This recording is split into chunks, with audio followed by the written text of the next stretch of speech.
Hey everyone, so it's the day after the New York City Half Marathon.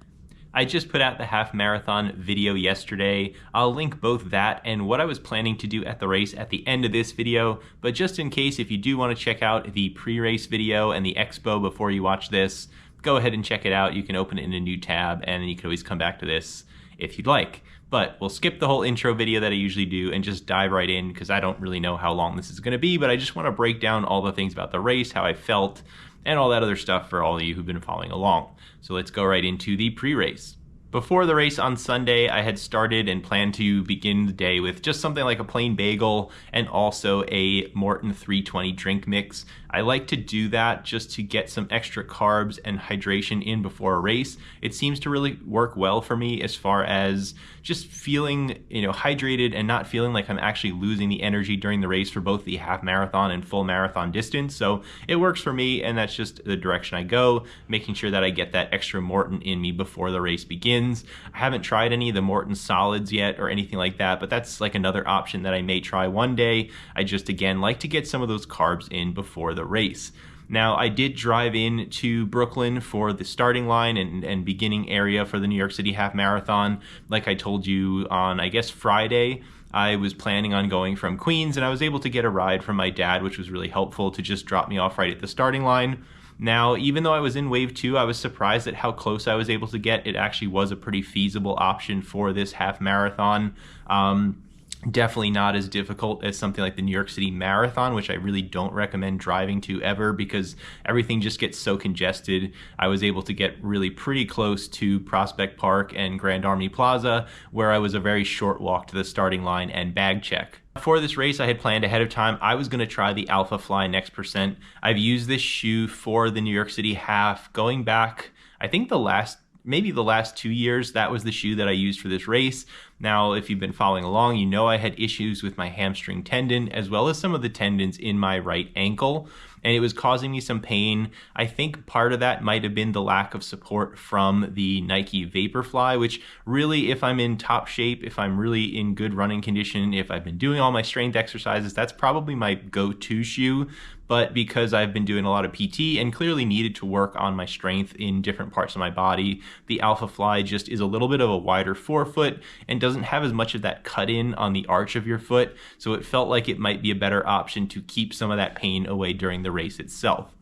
Bag check was really smooth. I have to say it was a little bit far down the road from the starting line, but again, not a big issue. It was a cold morning, in the low 30s really by the time we got outside, so it actually felt really good to be moving back and forth a little bit before going into the starting corrals. And I decided to bring my 20 whatever New York City Marathon poncho to the starting line to just wrap myself up and try and stay as warm as possible before the race. I also brought some throwaway winter gloves. I had some hand warmers, so that was a really important piece for me. Otherwise, it was going to be a really, really cold morning. Now, interesting, because it was wave 2, it took quite a while for wave 1 to clear out of the corrals and for us to really go into the corrals as a wave 2 runner. And we only had, I'd say, about 25 minutes from the time we were really allowed into the corrals to the start of our own race. Now, I thought this was going to be an issue with the bathrooms and the porta potties because people wouldn't have a lot of time. I've experienced a lot before that those lines can get pretty long, but I have to say the number of porta potties must have been much higher because for whatever reason it worked out really well. I actually was lucky enough to get in one of the porta potties first, just as wave 2 corrals opened. And when I came out, I was thinking, oh, I feel really bad for these people. It's like 15 minutes to race start. And I was surprised there was no lines at all. There were open porta potties. So whatever they did this year as far as the number of porta potties, at least for wave 2, I feel like, maybe you can comment down below and let us know if you felt the same. But in wave 2, it really felt like there was sufficient bathrooms and everything where people could get in and out really quickly and not really stress about that before the race. Since I had been dealing with these injuries, I mentioned I was going to go out around 9:30 per mile. It was a pretty slow start for me. I really didn't know where my fitness was going to be. So if we look back at my mileage over the last maybe month or so, you can see that I really took a big break from running. I didn't get any of my last 2 long runs in, and I really just focused on reducing the volume. I had mentioned that I was doing some things like snowboarding, and I was doing some mountain runs here and there, and they were giving me a decent amount of cardio. And it actually got to the point where my Garmin, believe it or not, is telling me that I'm either maintaining or have been productive throughout the whole cycle. It really didn't get to a point of detraining, but I really took that with a grain of salt because without doing the running itself, I just didn't know how my muscles and my body would react to going 13.1 miles at a quicker pace. You know, it was still faster for me, and I didn't know if my body would hold up over 13.1 considering all the things that I had missed in those last 4 weeks of training. Granted, 2 of them would have been a taper, but missing 2 long runs at the end of a training block for me felt like a lot, so I wanted to be really conservative going out the gate. Now, the course also is pretty hilly in the beginning. I'm sure a lot of you experienced that in Prospect Park, and even just on the road, you can see right when you start the race, you're going uphill, then you're coming downhill, then you're going uphill again in Prospect Park. So I wanted to take things easy out of the gate and really see where my heart rate settled, and it pretty much hung around the 150s for most of the first half of the race, which again is fairly low, I think, for a half marathon. If I was in, again, finished my training block, was in top shape, I'd be comfortable sitting in the 160s for a full half marathon. Going that whole distance like that can be done. I've done it before. So 150s was definitely below the threshold where I was going to feel comfortable, but I wanted to see how the pain would settle in, how tight my hamstring would feel, how difficult it would be in my ankles, how the shoes were going to work for me. There were just so many factors that I really didn't know, so I wanted to go out fairly easy. Now, because a lot of those hills in the beginning are long, drawn-out, gradual hills, some of my miles in the front half, like mile 2, were probably closer to 9 minutes per mile, but that's because most of it was downhill. And either way, I really felt by the time we got out of Prospect Park at about the 5K mark and made our long way down towards the bridge, which is again like a long downhill section, I felt like I could really drop down to that 9 minute per mile mark and just kind of see how things felt, see if my heart rate rose at all. And things continued to feel pretty comfortable. Now, it was really windy, and that was the biggest thing, I think, the cold plus the wind as far as discomfort during the race. There was tons of cones that had blown down, both in the beginning at Prospect Park, like you can see here, as well as on the FDR. I mean, whole sections of cones were just blown over. So there was a ton of wind for this race, and that was probably the most difficult thing, to stay comfortable with. I actually wore my winter gloves with the hand warmers for about the first 2 miles of the race. Then at one point, I chucked the gloves themselves while I was in Prospect Park and held the hand warmers for a little bit longer. And then by the time we left Prospect Park, I just tossed the hand warmers as well. And it felt like with the sun coming up, it was going to be warm enough to be comfortable for the remainder of the race. I had long sleeves and shorts, a little bit longer socks, and overall I was chilly, but once I was warming up, my body was warm from running. Again, the sun was coming up over the horizon. Things were comfortable enough, and just that wind was definitely noticeable. When you come out of Prospect Park for this race, you get hit with a bunch of cheering, a lot of fans, and it's really cool. I mean, again, just like the New York City Marathon, I always say it's like the one time a year where you can really feel like you're famous. No matter what, so many people are out there cheering on the streets, and there's other marathons that are like that as well. But I was surprised at the number of people that were out there spectating, especially in the colder weather, for the New York City Half right in that Grand Army Plaza area. Just tons of people watching, cheering, ringing cowbells, all that stuff really gives you a nice boost of energy as you start to make your way down towards the Manhattan Bridge. Now, all the way through Brooklyn, again, you pass Barclays Center, a whole bunch of other pretty memorable sights and sounds. The crowds were pretty good throughout that whole section. It's downhill. You feel pretty comfortable. I did a good job, I think, of managing my speed and not going too fast down that hill, because you really start to approach that bridge and the road starts to just go uphill very, very gradually. But you start to notice it as you get more and more tired. Your heart rate starts to rise because you're just climbing little by little. And you don't want to do that too much before you hit the Manhattan Bridge, because that's really where, again, you start to work and go uphill. I slowed down probably to 10 to 10:30 per mile for that section of the race. Honestly, it was pretty congested. It's only a 2-lane road for cars, so there's not a lot of space for people to move in and out of each other. And again, because you're going uphill, you just don't know how other people in your section are going to, contend and deal with that hill climb. So you just don't want to waste your energy. You really just settle in and go with the pack, and you can always make up that time a little bit on the downhill. And it's just, again, better for you, better for the later half of the race where there are hills again, to preserve some of that energy and just not burn yourself out on the uphill of the Manhattan Bridge. The weather, as far as cloudiness, was beautiful. It was blue skies, like clear weather, no issues at all. You got a great view of downtown Manhattan, One World Trade. You could also see all the way up the East River. It was just a nice day to get a view, even though it was cold. I don't think the wind was too bad, or I didn't notice it so much myself as far as climbing over the Manhattan Bridge and going up and down. It just felt fine. Maybe I was just numb to the wind at that point. I don't know, but I definitely noticed it again on the FDR. So at least when I was going over the Manhattan Bridge, it seemed like the wind wasn't too much of an issue. Now coming down into Chinatown off of the bridge, there's another huge section of a ton of spectators. They were there, they were loud, but you just visibly see a lot of people. Honestly, there were more people visibly that were probably pretty chilly and just a little bit quieter at that moment when I had passed. I'm sure they were cheering for a lot of people throughout the whole first wave, so they were just hanging out and trying to stay warm themselves when wave 2 came through. But I was, again, just really impressed with the number of spectators that came out in that section of the race. And that's where you start to make your way down to the FDR, where they close the whole northbound side of the road for that section for us runners to come through for the New York City half. There was somebody who was actually handing out shots of Fireball, which is yesterday why I kind of laughed, and I think you could kind of hear me in yesterday's video. I don't know if anyone took a shot. I didn't personally, but at that point, it's a very flat road for about 3 miles as you make your way up towards the United Nations building in the city. So that's a real good part, again, for me to just check in with myself. I think it was around mile 6 when you hit that first flat part. You're working your way up the FDR, making your way over there. And it was comfortable. I definitely started to feel the fatigue that anyone would feel after running 6 miles at a faster clip, even if it was just, a tempo run or something like that. Your heart rate's going to start to pump. So I will admit, part of me in my head was like, okay, here we go. This is going to be really hard. I'm not even halfway through the race at mile 6 and I'm starting to work. But, it was a mental challenge. It was just one of those things that I hadn't really contended with as much or hadn't really done my long run. So, my thoughts were swirling. It wasn't really an issue in the end, but I did start to worry that I wasn't going to make it. But I just stuck to the plan. I was hugging that 9 minute per mile mark for the most part. And, like I said, you could definitely feel the wind on the FDR. There was a lot of a headwind, to be honest, and I started to notice my heart rate was going up, but I think it had a lot to do with really just fighting that wind resistance that was blowing in my face for at least the first portion of FDR, like mile 6 and 7. So a lot of headwind did cause a little bit of a heart rate elevation, but again, no real issues. So I was able to make my way off the FDR, get around that turn onto 42nd Street at the United Nations building and head towards like Grand Central Station, Bryant Park, and eventually Times Square.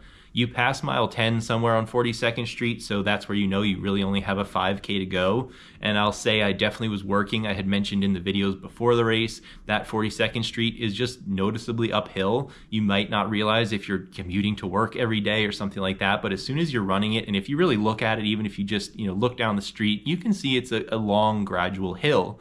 So your body starts to work, your heart rate starts to pump, but again, it's that last 5K of the race by that point. So I wasn't really worried about it. Honestly, I started to look at my watch and noticed that I could probably hit that 2-hour mark.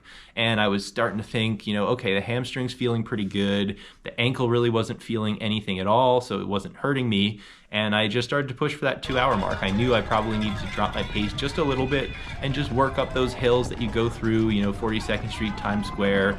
The crowds were pretty big in that section. They always are, as well as on 59th Street, I think it is, across Columbus Circle in the south part of Central Park. Just tons of spectators again. That's a lot of noise and everything like that. So I knew that the crowds could kind of carry me through and I could start to push myself, even though, again, I kind of missed a lot of that training at the end of this last 4-week period.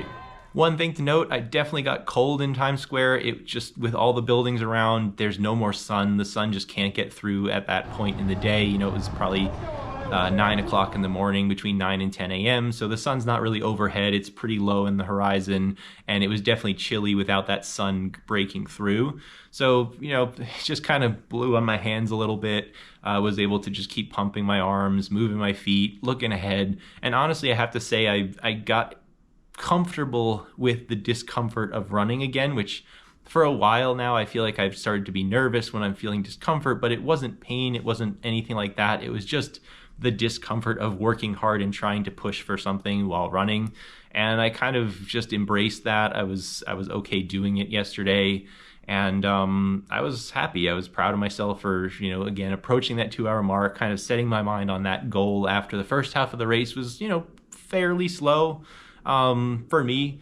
It just felt good again to start working and really pumping a little bit towards the end. And the hamstring just really not bothering me so much at that point. I will say after I started to get into Central Park, you're hitting mile 12 right as you enter Central Park. You only have 1 mile to go. It's a pretty hilly section of Central Park. Again, there's just some long gradual hills, and there's one final hill climb that goes to the finish line. They just had to do that to us. They put the finish line on top of a hill.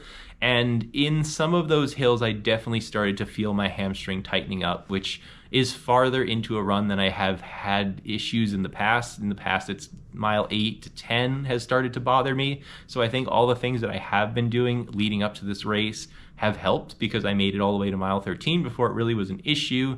It started to tighten up. Yeah, I could have walked to the finish line, but I was so close to that 2-hour mark. I really timed it out very perfectly on how much I needed to get to the finish line under 2 hours, again with a slower start. So I just pushed through it. It was only about 200 to 400 meters where I think I started to feel some pain in my hamstring.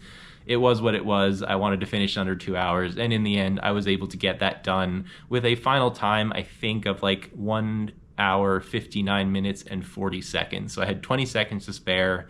Like I said, I just was able to time it out perfectly, figure out exactly how much to speed up from about the halfway point, and it just worked out really well to hit that goal that I kind of came up with in the middle of the race. Once you finish, you get a little finisher bag, you get your medal, they have Gatorade, water, all those things, they put the medal over your head, you get one of those heat sheets and everything. I did check a bag with just a change of clothes, a sweater type of thing that I could change out of my wet clothes and quickly throw the dry clothes on, wrap myself up in that heat sheet, and then I jumped right onto the subway, which is really convenient. You finish right at Columbus Circle, which has a lot of subways that can get you access even through transferring to all over the city. So it's a really convenient place to finish for anyone who just, hasn't run this race before and maybe is thinking about it in the future. No matter where your hotel is around New York City, you really can get back to that location pretty easily, I'm assuming, if you're finishing at Columbus Circle, which the New York City half does. Getting to the starting line at Prospect Park, honestly, is the longer part of the journey if you don't have a ride via a car.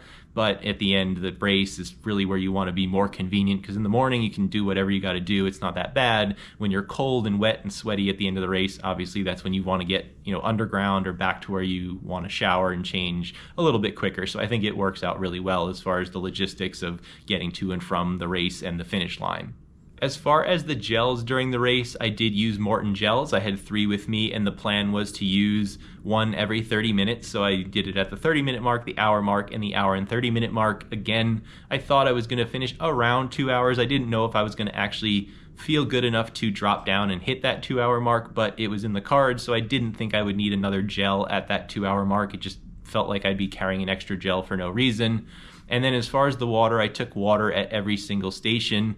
Now, because of the temperature, the water cups, even the Gatorade cups, were freezing, which was a little bit difficult because you'd actually go to drink it and there was ice chunks forming in the cup. It just was that cold that day. So that was a little bit tricky to contend with. I probably didn't get as much water as I normally would. And that was noticeable towards the end, or when I got home. I probably, after eating a big breakfast and rehydrating, drinking whole Gatorade, the whole bottle of water, I was still about 5 pounds lighter than when I started the race. So that just, again, goes to show you, even in the cold weather, I'm just somebody who sweats a lot and it just zaps me. So that was a little bit of an issue with the frozen water cup, but in the end I felt fine. I think, again, because of that pre-race hydrating, as well as the days before a race. Again, you always want to be hydrating all of those 2-3 days before, really making sure that you're full and that you're not already depleted of fluids before you start running a race like that. And that worked out well for me. I don't think there was really any other issues with my fueling, other than I will say I tried a gel calf, a Morton calf gel or whatever they call it, the white pack with 100 milligrams of caffeine for the first time. It was pretty bitter. I hadn't tasted it before. I didn't expect it to be that bitter. I definitely liked the flavor of the regular Morton better, but I can't really say for sure if it helped me or not to have that caffeine boost. I was a little nervous because I hadn't had it before to do it in the first or second gel, because if it had caused like any stomach or bathroom issues, I figured I'd rather it kick in like the last 10 seconds of the race. You know, if it, by the time it got digested and it really hit me, I didn't really think it would have enough time to make an impact. So maybe in the future I'll try it out in a practice run, and maybe I'll use it a little bit earlier and see if there's any difference or I'm noticing any benefits of that caffeine. Whereas again, probably it kicked in like at the end of the race, and who knows if it really helped or not. Once I was done and showered again, here I am in Dallas, Texas, or Grapevine, Texas, right outside of Dallas-Fort Worth Airport. I'm here for a conference, so I had to make my way over to LaGuardia. And again, that's why it was a busy day. It just, I can't believe it's only, again, 24 hours since I got to the airport after running a half marathon, and now here I am, and I already did a whole conference today. So it's just been crazy. It's been really busy. I'd say my hamstring is fairly tight and a little bit uncomfortable. The rest of my body feels really good, which tells me in general my muscles and everything, even though I had missed a lot of that training, probably had some more in the tank yesterday. I think my average heart rate for the whole race is only in the 150s, which again is pretty low. It just, to me, that means I had a lot more as far as speed, and I could have improved the time if I really wanted to. And again, if I had that full set of training, it just, who knows how I would have reacted if my body wouldn't have been able to do it if I truly sped up from the beginning.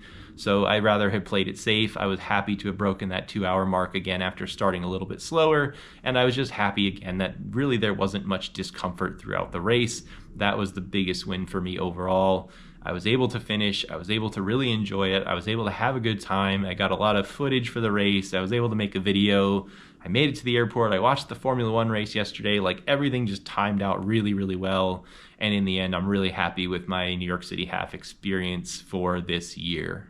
So with that, I don't know if there's any questions anyone has. You could definitely put them down below, but I'm also curious to hear how your race went, if everything went as you planned, how you all felt about the cold and the wind. Some people have started to, make some comments on the last video. I've definitely agreed with most of it. The hills are tough on this New York City half. The wind was a little bit difficult yesterday. The cold was not fun in the corrals, but overall, I think logistically, the starting area, the finishing area, like everything just really felt well run yesterday for this year. So overall, big thumbs up to New York Roadrunners, big thumbs up to everyone who was out there running. I think it was a pretty good day, cold weather considering for a half marathon. It was clear skies. It was just a good day to be out there in New York City. I think I've covered everything that I wanted to say. Again, it's just been a whirlwind of stuff going on and traveling and everything, but I'm going to hopefully do a video while I'm out here. I just feel like I need to do like a 2-mile run just to loosen up my legs. Everything's been tight since I ran a race, then was 4 hours on a plane. That really wasn't the best as far as staying loose. So there's actually like a jogging trail. This hotel is like a city in the middle of nowhere, to be honest. So I'll share and show you a little bit more of that tomorrow, but just as a sneak peek, you can see here, there's like a sign for a jogging trail. I think there's like a lake out here. So I'll go check that out in some of the upcoming days, probably get in the gym, continue my strength training. So stay tuned for that. But that's all for today. So thanks again for everyone watching yesterday. Thank you for all the nice comments. Thank you for the comments on Strava. Thanks to everyone for following along. Again, I hope everything went well for all of you yesterday, and I hope to see you in the next video. Take care.